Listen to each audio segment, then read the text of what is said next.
आज का मनुष्य सूचना और तकनीकी का इस्तेमाल करके जिस ऊंचाई तक पहुंचा है, ये कहा जाता है कि आने वाले समय में मनुष्य का स्थान मशीनें ले लेंगी। क्या ये संभव है? या मनुष्य ने यहाँ तक का जो सफर तय किया है, वो किस उद्देश्य से तैयार किया था? क्या वो मनुष्य का उद्देश्य पूरा होगा? मनुष्य का उद्देश्य था कि अधिक से अधिक अपने जीवन को सरल बनाना। तकनीकी का मतलब ये होता है कि किसी भी कार्य को करने के लिए उसको आसान बनाना। जब मनुष्य ने आधुनिकता के दौर में प्रवेश किया था, तो उस समय उसके सामने बहुत सारी चुनौतियां थी, और उन चुनौतियों का सामना करते हुए मनुष्य आज बहुत आगे पहुंच चुका है। आज हम इसी मुद्दे पर बात करेंगे कि आधुनिकता एक्चुअल में है क्या, और आधुनिकता की शुरुआत कैसे हुई, आधुनिकता मनुष्य को कैसे प्रभावित करती है, आधुनिकता के कितने रूप हैं, आधुनिकता और पश्चिमीकरण के बीच अंतर क्या है। आज हम इन सारे मुद्दों के बारे में आपके सामने बात करेंगे, और मैं आप सभी का स्वागत करता हूं इस चैनल पर। आप सभी को मेरा आदाब और नमस्कार। मेरा आप सभी से अनुरोध है कि इस चैनल को सब्सक्राइब करें, लाइक करें, इसको शेयर करें, क्योंकि इस चैनल पर जब हमने शुरुआत की थी तो हमारा यही मकसद था कि आप सबके सामने मुद्दों के बारे में बात की जाए जो कि हमारे जीवन को प्रभावित करते हैं। आधुनिकता का मतलब होता है कि आगे की ओर बढ़ना, प्रगति के रास्ते को अपनाना, नए विचारों को साथ लेकर आगे बढ़ना। आधुनिकता और रूढ़िवाद एक दूसरे के अपोजिट हैं। जहाँ पर रूढ़िवाद होगा वहाँ आधुनिकता होगी। इसलिए रूढ़िवादी परंपराओं को तोड़ना, प्राचीन काल से ऐसी जो प्रथाएं चली आ रही थी जो कि मनुष्य के जीवन को शोषण का आधार बनाती थी, उन परंपराओं को छोड़कर ऐसी परंपराओं को अपनाना जो मनुष्य के जीवन को आसान बनाए। तो ये पुरानी परंपराएं क्या हो सकती हैं?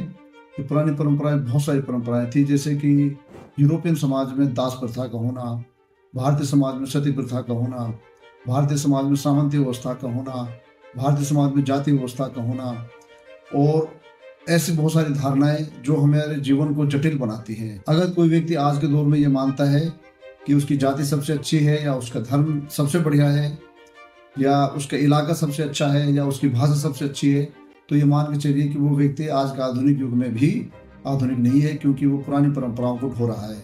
आज के दौर में मनुष्य को आधुनिक विचारों ने ये दिया कि मनुष्य सभी को समान समझे और सभी व्यक्तियों का समानता के आधार पर व्यवहार किया जाए। अफ्रीका में जब महात्मा गांधी गए थे तो उन्होंने वहां पर नस्ल भेद का विरोध किया था।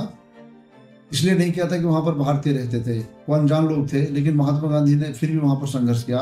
एक मानवता का दायित्व जो उनका बन रहा था उसको निभाया, इसलिए महात्मा गांधी महान कहलाए। आगे चलकर महात्मा गांधी के विचारों से प्रेरित होकर ही नेल्सन मंडेला ने वहां पर नस्ल भेद को, यानी अपार्थाइड को बिल्कुल समाप्त कर दिया था।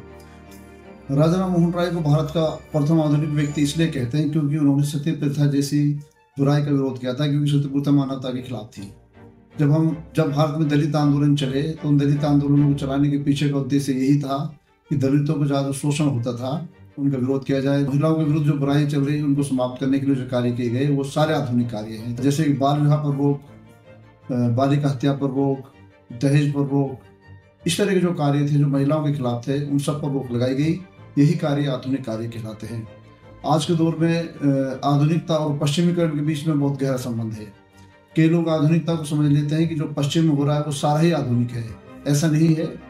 पश्चिमीकरण और आधुनिकीकरण के बीच के अंतर को समझने के लिए थोड़ा सा हमें पारखी होने की जरूरत है। लेकिन अगर कोई व्यक्ति इंग्लिश को समझता है, अन्य भाषाओं को गौण मानता है, तो उस व्यक्ति के विचार आधुनिक नहीं है। ऐसे ही वो व्यक्ति भी हो सकता है जो व्यक्ति अपना आप शिक्षित तो कहता है, लेकिन उसके विचार तार्किक नहीं है। तार्किक विचारों का मतलब होता है सही और गलत के अंतर को समझना।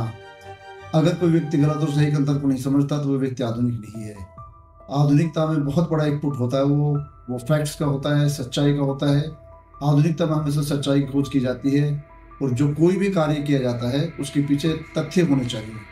कोई भी कौल कल्पित बातों को आज के दौर में हम स्वीकार नहीं कर सकते। जब समाज आधुनिक होता है तो उसमें शहरीकरण बढ़ता है, उस समाज में औद्योगिकीकरण बढ़ता है, उस समाज में तकनीकी विकास बढ़ता है, उस समाज में ये कहिए कि आप प्रोफेशनलिज्म भी बढ़ता है। तो ये सारे तत्व इस बात को दर्शाते हैं कि वो समाज धीरे धीरे आगे बढ़ रहा है। समाज की आधुनिकता की जड़ जो है वो कहीं न कहीं हमारे शिक्षा में टिकी हुई है। शिक्षा ही मनुष्य को सभ्य बनाने का सबसे बड़ा आधार है। जो समाज शिक्षित होता है वही समाज आधुनिक विचारों को सबसे पहले स्वीकार करता है। ऐसे ही जैसे बहुत सारे आज भी दुनिया के ऐसे देश हैं जहाँ पर शिक्षा नहीं है, तो वहाँ पर बहुत सारी पुरानी रूढ़िवादी परंपराएं वहाँ के समाज को आज भी वहाँ के समाज के दमन कर रही हैं। आधुनिकता में धर्मनिरपेक्षता का पाठ पढ़ाती है। यानी ये मान के चलिए कि दुनिया के जितने भी धर्म हैं सभी को हम समान दृष्टि से देखते हैं और अपने धर्म को अन्य धर्मों से अधिक हम महत्व नहीं दे सकते, क्योंकि सभी धर्मों का सार एक है कि ईश्वर को प्राप्त करना या ईश्वर की आराधना करना, मन को शांति देना, या आप ये कहिए कि पारलौकिकता में विश्वास करना। तो जैसे जैसे हम आधुनिक विचार हमारे होते जाएंगे वैसे वैसे व्यक्ति जो है धर्म की रूढ़ियों से बाहर निकलता जाएगा और व्यक्ति बिल्कुल एक पारखी व्यक्ति होता चला जाएगा। आधुनिकता हमें व्यक्ति की स्वतंत्रता का पाठ भी पढ़ाती है। तो व्यक्ति की स्वतंत्रता का मतलब ये है कि मनुष्य को इतनी आज़ादी मिलनी चाहिए कि वो अपने तरीके से अपने विचारों को प्रकट कर सके, कोई भी संगठन बना सके, कहीं भी वो व्यापार कर सके, जहाँ उनका मन करे वहाँ पर वो रह सके और उसका शोषण ना हो। खुश रहना या खुशी को महसूस करना ये व्यक्ति का मौलिक अधिकार है, यानी व्यक्ति का मानव अधिकार है। इस अधिकार को किसी व्यक्ति ने नहीं दिया या किसी स्टेट ने नहीं दिया है, किसी सरकार ने नहीं दिया है, ये व्यक्ति के मूल में निहित है। आधुनिकता हमें ये भी बताती है कि जब मनुष्य इस संसार में जन्म लेता है तो इस संसार में खुश रहने का उसको अधिकार है। तो कैसे खुश रह सकता है वो? जब उसको बराबर से आज़ादी मिलेगी, उसके साथ समानता का व्यवहार किया जाएगा, उसका शोषण नहीं होगा, उसके जितने अधिकार होंगे उनका पालन किया जाएगा, उसको जन्म से लेकर उसके मृत्यु तक जैसे जैसे वो अपने एज में बदलता जाएगा उसको उस एज के हिसाब से उसको सम्मान प्राप्त होता रहेगा। अगर ये अधिकार उस व्यक्ति को नहीं दिए जाते हैं तो उस समाज में आधुनिकता का स्तर बहुत कमजोर। कहते हैं कि जब विचार जन्म लेते हैं तो धीरे धीरे उन पर और विचारों का प्रभाव पड़ने लगता है और मौलिक विचार कहीं न कहीं दब जाते हैं। ऐसा बहुत सारे धर्मों के रूप में भी हम कह सकते हैं। धर्मों में कैसे परंपराएं और जन्म लेती हैं कि जो मूल विचार था धीरे धीरे जब अन्य क्षेत्रों में फैलता है तो उसमें और विचारों का प्रभाव बढ़ता जाता है, जिसकी वजह से उसमें मौलिक विचार उसके दब जाते हैं। फिर उनको सुधार करने के लिए नए नए लोग आते हैं, जिसको हम कहते हैं धर्म सुधार का आंदोलन कह दो या धर्म सुधार या धर्म सुधारक उनको। आधुनिकता के अंदर व्यक्ति को साध्य माना जाता है, साधन नहीं माना जाता, क्योंकि साध्य का मतलब ये हुआ कि मनुष्य के अंदर जो अपार संभावनाएं हैं उनका उपयोग करना, उनको निखार कर सामने लाना, उसकी कुशलता को बढ़ाना और मनुष्य की खुशी के लिए कार्य करना, ये सारे कार्य हमें आधुनिकता की तरफ लेकर जाते हैं। किसी भी प्रगतिशील समाज में इन कार्यों को बहुत ज़्यादा महत्व दिया जाता है। आज भी यूरोप इसलिए आगे है क्योंकि उसने मनुष्य की जो अपार संभावनाएं हैं उनको निखारा है, उन पर कार्य किया है, उनका सही इस्तेमाल किया है और धीरे धीरे जो प्रगतिशील देश हैं या जो अभी प्रगति की तरफ बढ़ रहे हैं सभी लोग इसकी तरफ कार्य कर रहे हैं। सांसारिकता का मतलब होता है इस संसार में जो हमारा जीवन है उसको उद्देश्य परक बनाना, उसके एक मकसद होना चाहिए, उसमें खुश रहना, ऐसे कार्य करना जो इस संसार को बेहतर बनाए, इस प्रकृति को सुंदर बनाए। हमारी जो सलाहियत है उनका इस तरह से इस्तेमाल करना कि हम दूसरों के भलाई के लिए कार्य कर सकें। आधुनिक व्यक्ति उसको माना जाएगा जो व्यक्ति दूसरों के बारे में अच्छा सोचता है, दूसरों की प्रगति में हिस्सेदार बनता है, दूसरे लोगों को आगे लाने के लिए मेहनत करता है, या व्यक्ति के जो सामाजिक जीवन है उस सामाजिक जीवन में सभी को वो शामिल करके चलता है, उसी व्यक्ति को आधुनिक व्यक्ति कहा जाएगा। चूंकि आधुनिकता पश्चिम से आई है तो कई बार ये तय करना बहुत मुश्किल हो जाता है कि पश्चिमीकरण क्या है और आधुनिकीकरण क्या है। तो ये थोड़ा सा बारीकी के क्वेश्चन है, लेकिन फिर भी हम इस पर समझने की कोशिश करते हैं। आप ये मानिए कि जैसे कि अगर कोई व्यक्ति ये मानता है कि इंग्लिश अगर कोई व्यक्ति बोलता है और अन्य भाषाओं को गौण समझता है तो ये मानकर चलिए वो पश्चिमीकरण का आधुनिकीकरण कर रहा है, वो आधुनिक व्यक्ति नहीं है। नंबर 1। नंबर 2, अगर पश्चिमी ड्रेस को कोई पहनता है, अगर कोई जीन्स पहनता है या कोट पैंट पहनकर ये मान के चलता है कि जो व्यक्ति धोती पहन रहा है, जो व्यक्ति धोती कुर्ता पहन रहा है वो व्यक्ति कमजोर है या वो व्यक्ति सभ्य नहीं है, तो ये मान के चलिए कि वो पश्चिमीकरण का अनुकरण कर रहा है।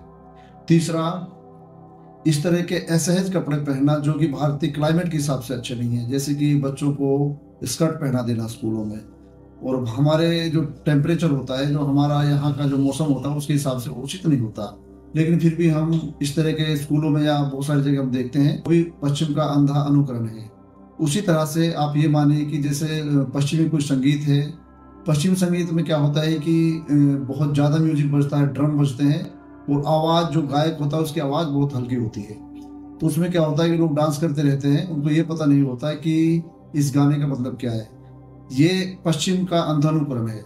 जीन्स पहन लेना, अच्छे चश्मे लगा लेना, इसका मतलब ये नहीं कि वो व्यक्ति आधुनिक है। इसका मतलब ये है कि वो व्यक्ति आधुनिक नहीं बल्कि पश्चिम का अंधानुकरण कर रहा है।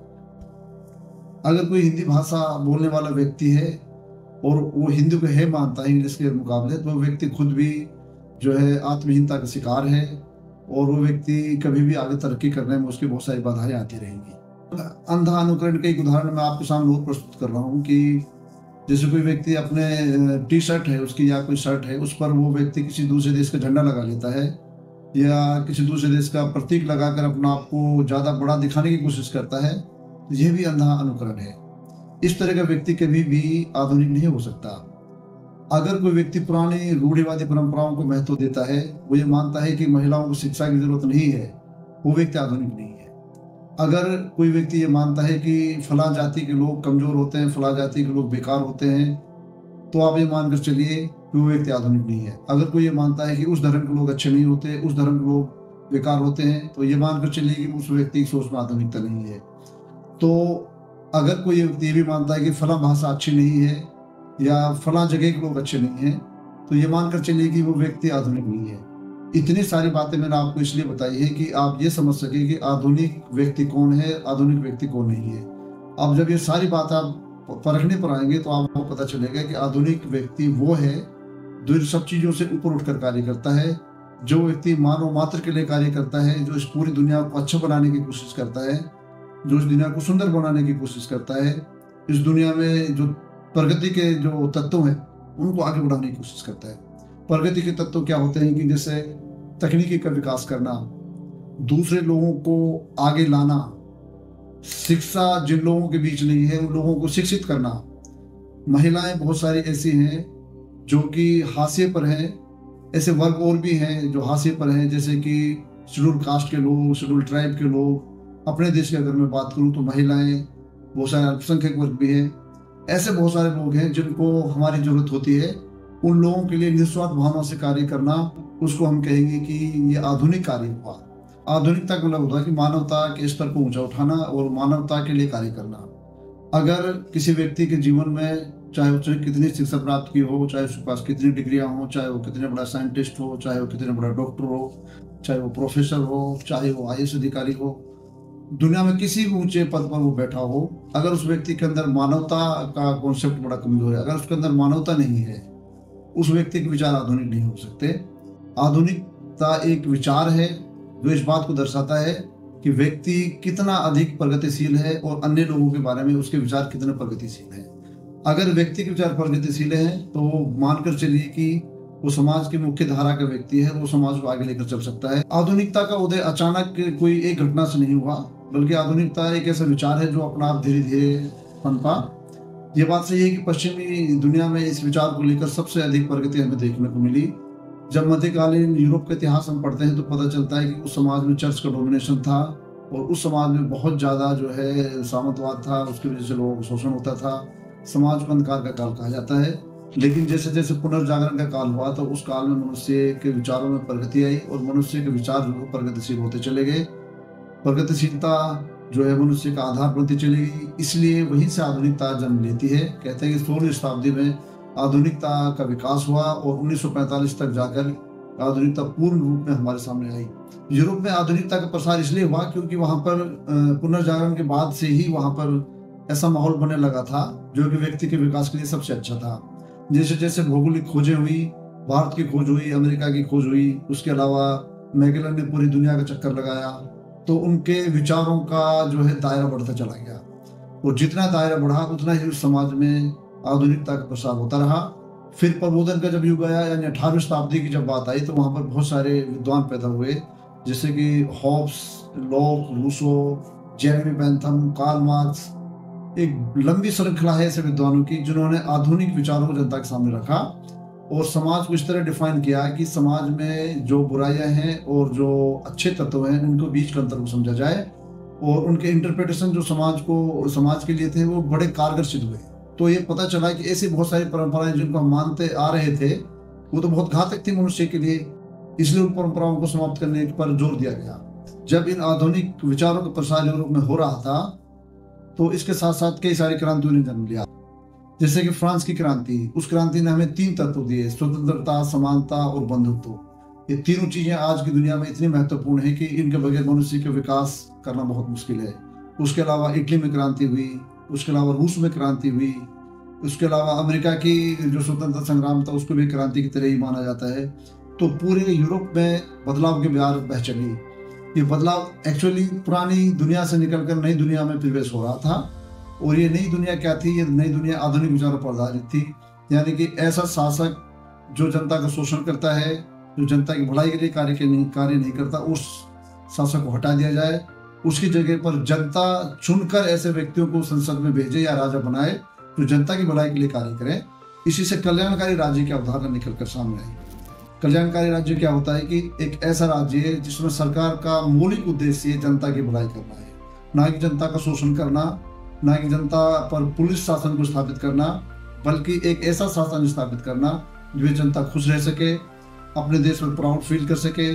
आधुनिकता ने मनुष्य को ये बताया कि कोई भी व्यक्ति अपने आप में पूरा नहीं हो सकता। आधुनिकता बताती है कि व्यक्ति को आत्ममंथन करना चाहिए, अपनी गलतियों को समझना चाहिए, अपनी खूबियों को समझना चाहिए। यानी आलोचना के लिए भी व्यक्ति तैयार है। कोई व्यक्ति परफेक्ट नहीं है, इसलिए आलोचना भी मनुष्य के व्यक्तित्व के विकास के एक आधार है।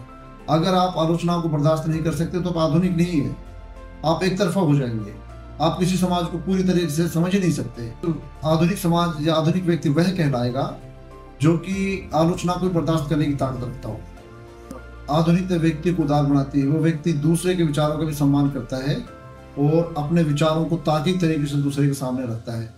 वोल्टेयर ने कहा था कि मैं अपने विरोधियों के विचारों की रक्षा भी उसी तरह करना चाहता हूँ जिस तरह मैं अपने विचारों की करना चाहता हूँ।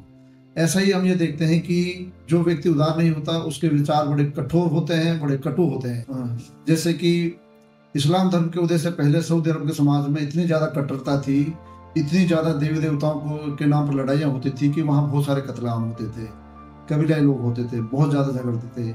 इस्लाम धर्म से उदय से पहले अरब की ये स्थिति थी कि अगर किसी व्यक्ति के ऊँट ने पहले पानी पी लिया तो दूसरा व्यक्ति अपने बच्चों को बताकर जाता था कि इसने मेरी बेइज्जती की है और मेरे ऊँट से पहले इसने ऊँट को पानी पिलाया, इसलिए आगे आने वाली जिंदगी में इससे बदला लेकर रहना। यह समाज रूढ़िवादी समाज कहा जाएगा। इस समाज को कहा जाएगा कि जिसमें उदारता नहीं है।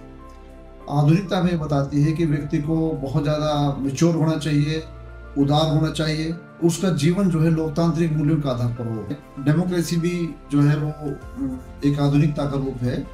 डेमोक्रेसी के दो मतलब होते हैं। एक मतलब तो यह है कि डेमोक्रेसी के लिए हम किसी लीडर को चुनते हैं, उसके लिए वोट देते हैं, इलेक्शंस होते हैं। दूसरा होता है कि वे ऑफ लाइफ हमारी लोकतांत्रिक होनी चाहिए। जैसे कि लोकतांत्रिक होने का मतलब ये है कि हमारे विचारों में इतनी ज़्यादा मेच्योरिटी होनी चाहिए कि हम दूसरे को अच्छी अपनी बातों से समझा सकें, दूसरे की भलाई के लिए कार्य कर सकें और दूसरे के साथ मिलकर रह सकें। जैसे जैसे साइंस का विकास होता गया, आधुनिकता जो है वो आगे बढ़ती चली गई। आधुनिकता एक्चुअली एक स्तर है।